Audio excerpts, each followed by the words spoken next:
ಮಾಧ್ಯಮದ ಬಂಧುಗಳೇ, ನಿಮಗೆಲ್ಲ ಗೊತ್ತಿರೋ ಹಾಗೆ ಲಿಂಗಾಯತ ಪಂಚಮಸಾಲಿ ಮಕ್ಕಳ ಶಿಕ್ಷಣ ವಿದ್ಯಾರ್ಥಿ ಉದ್ಯೋಗಕ್ಕೋಸ್ಕರವಾಗಿ ಕಳೆದ 3.5 ವರ್ಷಗಳಿಂದ ನಿರಂತರವಾಗಿರ್ತಕ್ಕಂಥ ಹೋರಾಟವನ್ನು ನಾವೆಲ್ಲರೂ ಮಾಡ್ತಾ ಬಂದಿದ್ದೀವಿ.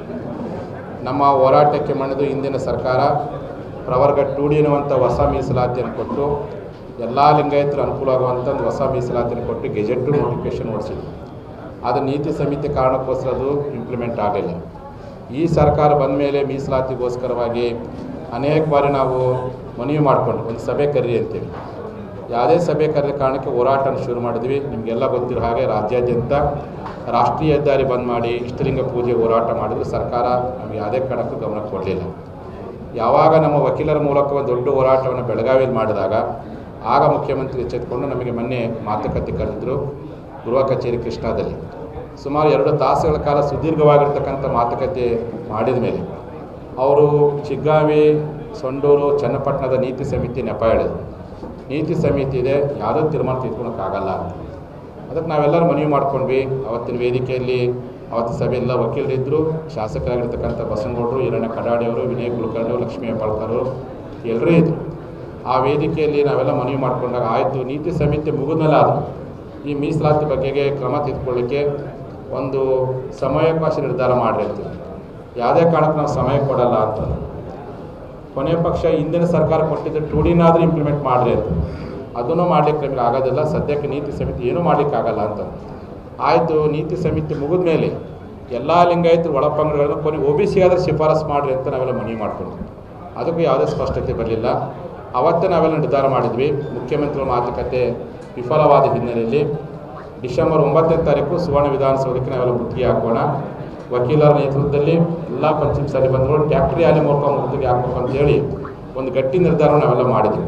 ಇವತ್ತು ರಾಜ್ಯ ಮಟ್ಟದ ಸಭೆ ಕರೆದ ಮೇಲೆ ಈ ಸಭೆಯಲ್ಲಿ ಅನೇಕ ಚರ್ಚೆಗಳು ಶುರುವಾದವು. ಅನೇಕ ಚರ್ಚೆಗಳ ನಂತರದಲ್ಲಿ ಒಂದು ತೀರ್ಮಾನವನ್ನು ಮಾಡಿದ್ದೀವಿ. ಏನು ಈಗಾಗಲೇ ಬಂದಿರೋಂಥ ಮಾಹಿತಿ ಪ್ರಕಾರ 9ನೇ ತಾರೀಕಿಂದ ಅಧಿವೇಶನ ಶುರುವಾಗುತ್ತೆ. ಅದಕ್ಕೋಸ್ಕರವಾಗಿ 10ನೇ ತಾರೀಕಿಗೆ ಅದು ಮೊದಲನೇ ದಿನ ಸಂತಾಪ ಸೂಚಕ ಸಭೆ ಇರುತ್ತೆ, ಶಾಸಕರು ಬರ್ತಾರೆ ಅನ್ನುವಂಥ ಕೆಲವು ಮೊದಲು ನಡ್ಕೊಂಡು ಬಂದಿರ್ತ ಪದ್ಧತಿ. ಆ ಕಾರಣಕ್ಕೋಸ್ಕರವಾಗಿ ಡಿಸೆಂಬರ್ 10ನೇ ತಾರೀಕು ಸುವರ್ಣ ವಿಧಾನಸೌಧಕ್ಕೆ ಎಲ್ಲ ನಮ್ಮ ಸಮಾಜ ಬಾಂಧವರು, ವಕೀಲರ ನೇತೃತ್ವ ಇಡೀ ಪಂಚಮಸಾಲಿ ಸಮಾಜದ ಎಲ್ಲ ಬಂಧುಗಳು ತಮ್ಮ ತಮ್ಮ ವಾಹನಗಳ ಮೂಲಕ ಬನ್ನಿ, ಟ್ಯಾಕ್ಟರ್ ಮೂಲಕವಾಗಿ ವಿಧಾನಸೌಧಕ್ಕೆ ಮುತ್ತಿಗೆ ಹಾಕಲಿಕ್ಕೆ ತಾವೆಲ್ಲರೂ ಸಿದ್ಧರಾಗಬೇಕು ಅಂತೇಳಿ ಈ ಮಾಧ್ಯಮ ಗೋಷ್ಠಿ ಮೂಲಕವಾಗಿ ನಾನು ಒತ್ತಾಯ ಮಾಡ್ತೀನಿ. ಒಂದು ವೇಳೆ ಸರ್ಕಾರ ಅಧಿವೇಶನ ದಿನಾಂಕವನ್ನು ಏನಾದರೂ ಬದಲಾವಣೆ ಮಾಡಿದ್ದೇ ಆದರೆ ಯಾವ ದಿನಾಂಕದಲ್ಲಿ ಅಧಿವೇಶನ ಮಾಡ್ತಾರೋ ಅಧಿವೇಶನ ಶುರುವಾದಂಥ ದಿನಾಂಕದ 2ನೇ ದಿವಸಕ್ಕೆ ನೀವೆಲ್ಲರೂ ಮುತ್ತಿಗೆ ಹಾಕಲಿಕ್ಕೆ ರೆಡಿಯಾಗಿ.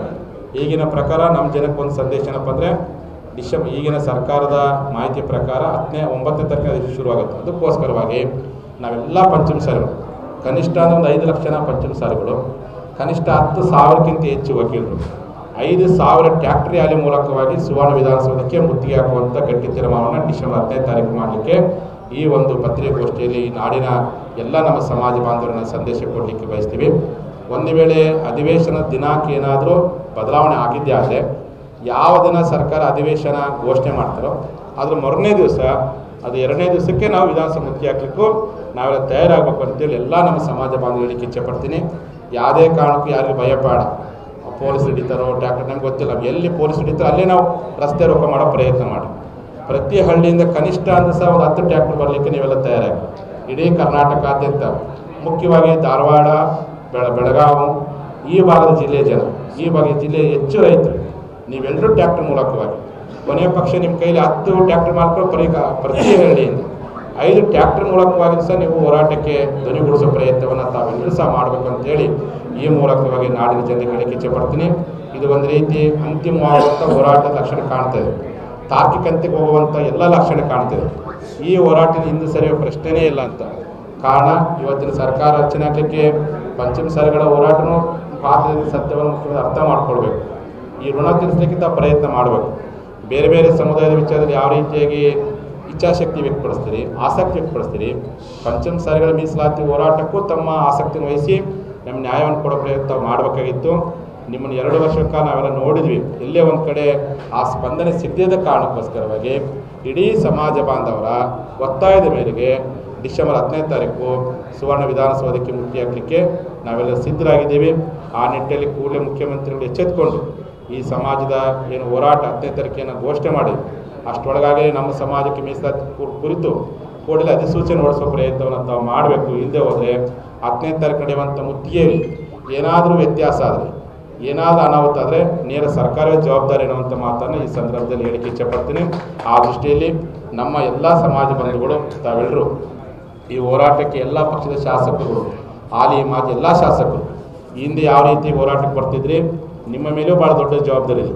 ನೀವೇನಾದರೂ ಶಾಸಕರಾಗಿದ್ದೀರಿ, ಮಂತ್ರಿಗಳಾಗಿದ್ದೀರಿ ಅಂದರೆ ಕೇವಲ ನಿಮ್ಮ ವೈಯಕ್ತಿಕವಾದಂಥ ವರ್ಚಸ್ಸಲ್ಲ, ಈ ಮೀಸಲಾತಿ ಹೋರಾಟ ಅನ್ನೋದನ್ನು ನೀವು ಯಾರು ಸಹ ಮರಿಬೇಡ್ರಿ ಅಂತ. ಆ ಕಾರಣಕ್ಕೆ ನಿಮ್ಮ ಮೇಲೆ ಋಣಭಾರ ಇದೆ. ಈ ಋಣವನ್ನು ತಿಳಿಸೋ ಪ್ರಯತ್ನ ಇದುವರೆಗೆ ನೀವು ಮಾಡಬೇಕಾಗಿತ್ತು, ಮಾಡಿಲ್ಲ ಅಂತ ಕೊರಗು ನಮ್ಮ ಜನರು ಕಾಡ್ತಾ ಇದೆ. ಆಗ ನೀವೆಲ್ಲ ಶಾಸಕರು, ಹಾಲಿ ಮಾಜಿ ಎಲ್ಲ ಶಾಸಕರು ಸಹ ಆ ಹೋರಾಟದಲ್ಲಿ ಭಾಗವಹಿಸಬೇಕು. ಜೊತೆಯಲ್ಲಿ ಅಧಿವೇಶನದಲ್ಲಿ ಈಗಾಗಲೇ ಬಸವನ ಪಾಟೀಲ್ ಯತ್ನಾಳ್ ಘೋಷಣೆ ಮಾಡಿದ್ದಾರೆ, ಅಧಿವೇಶನದಲ್ಲಿ ಸದನದ ಬಾವಿಗಳು ಅಹೋರಾತ್ರಿ ಧರಣಿ ಮಾಡ್ತೀವಿ ಅಂತ ಗಟ್ಟಿ ತೀರ್ಮಾನ ತೆಗೆದುಕೊಂಡಿದ್ದಾರೆ. ಅವ್ರು ಯಾವತ್ತು ಅಹೋರ ಧರಣಿ ಮಾಡ್ತಾರೆ, ಅವತ್ತಿನ ಧರಣಿಗೆ ಪಕ್ಷಾತೀತ ನೀವೆಲ್ಲರೂ ಶಾಸಕರು ಭಾಗವಹಿಸಬೇಕು. ಯಾರಾದರೂ ಶಾಸಕರು ತಪ್ಪಿಸಿಕೊಳ್ಳುವ ಪ್ರಯತ್ನವನ್ನು ಅಥವಾ ಭಾಗವಹಿಸಕ್ಕಾಗದಿರ್ತಕ್ಕಂಥ ನೆಪವನ್ನು ಮಾಡೋ ಪ್ರಯತ್ನ ಮಾಡಿದರೆ ಸಮಾಜ ಬಾಂಧವರು ನಿಮ್ಮ ಮೇಲೆ ತೀವ್ರವಾಗಿರ್ತಕ್ಕಂಥ ಅಸಮಾಧಾನವನ್ನು, ನಿಮ್ಮ ಮೇಲೆ ಇಟ್ಟಂಥ ನಂಬಿಕೆಯನ್ನು ಕಳ್ಕೊಳ್ಳೋ ಪ್ರಯತ್ನ ಬರ್ಬೋದೇನುವಂಥ ಕಿವಿ ಮಾತನ್ನು ಈ ಸಂದರ್ಭದಲ್ಲಿ ಹೇಳಿಕ್ಕೆ ಇಚ್ಛೆಪಡ್ತೀನಿ. ನಿಮ್ಮ ಮೇಲೆ ಇಟ್ಟಂಥ ನಂಬಿಕೆ ವಿಶ್ವಾಸ ಪೂರ್ವಕವಾಗಿ ನಮ್ಮ ಶಾಸಕರ ಅಧಿವೇಶನದಲ್ಲಿ ಒಗ್ಗಟ್ಟಿಗೆ ಧ್ವನಿ ಎತ್ತಬೇಕು. ನಾವೆಲ್ಲ ಸಮಾಜ ಬಾಂಧವರು ವಿಧಾನಸಭೆ ಮುಂಭಾಗದಲ್ಲಿ ಟ್ಯಾಕ್ಟರ್ ರ್ಯಾಲಿ ಮೂಲಕವಾಗಿ ವಕೀಲ ನೇತೃತ್ವದಲ್ಲಿ ಕನಿಷ್ಠ ಅಂತ ಲಕ್ಷಾಂತರ ಸಂಖ್ಯೆಯಲ್ಲಿ ಪಂಚಾಯತ್ಗಳು ಉಗ್ರವಾಗಿರ್ತಕ್ಕಂಥ ಪ್ರತಿಭಟನೆ ಮಾಡಲಿಕ್ಕೆ ನಾವು ತಯಾರಾಗಿದ್ದೀವಿ ಅನ್ನುವಂಥ ಮಾತನ್ನು ಇವತ್ತು ಮಾಧ್ಯಮ ಗೋಷ್ಠಿ ಮೂಲಕ ಹೇಳಿಕ್ಕೆ ಇಚ್ಛೆಪಡ್ತಾ, ಹಾಗಾಗಿ ಇಡೀ ನಾಡಿನಾದ್ಯಂತ ನಾಳೆಯಿಂದ ನಾನು ಪ್ರವಾಸ ಮಾಡ್ತೀನಿ, ಎಲ್ಲ ಜಿಲ್ಲಾಕ್ಕೂ ಭೇಟಿ ಕೊಡ್ತೀನಿ, ಪ್ರತಿ ಜಿಲ್ಲಾ ಕೇಂದ್ರಕ್ಕೂ ಭೇಟಿ ಕೊಡ್ತೀನಿ, ಪ್ರತಿ ತಾಲೂಕು ಕೇಂದ್ರಕ್ಕೂ ಭೇಟಿ ಕೊಟ್ಟು ಜನರನ್ನು ಸಂಘಟನೆ ಮಾಡುವಂಥ, ಜನರನ್ನು ಜಾಗೃತಿಗೊಳಿಸೋ ಕೆಲಸ ಮಾಡ್ತೀವಿ. ಒಟ್ಟಾರೆ ಮೀಸಲಾತಿ ಆದೇಶವನ್ನು ಸರ್ಕಾರ ಹೊರಡಿಸೋವರೆಗೂ ವಿಧಾನಸಭೆ ಮುಂಭಾಗದಲ್ಲೇ ನಿರಂತರವಾಗಿರ್ತಕ್ಕಂಥ ಹೋರಾಟನ ಮಾಡ್ತೀವಿ ಅಂತೇಳಿ ಈ ಮಾಧ್ಯಮ ಗೋಷ್ಠಿ ಮೂಲಕ ಹೇಳ್ತಾ ಎರಡು ಮಾತನ್ನು ಮುಗಿಸಿ ಶರಣ.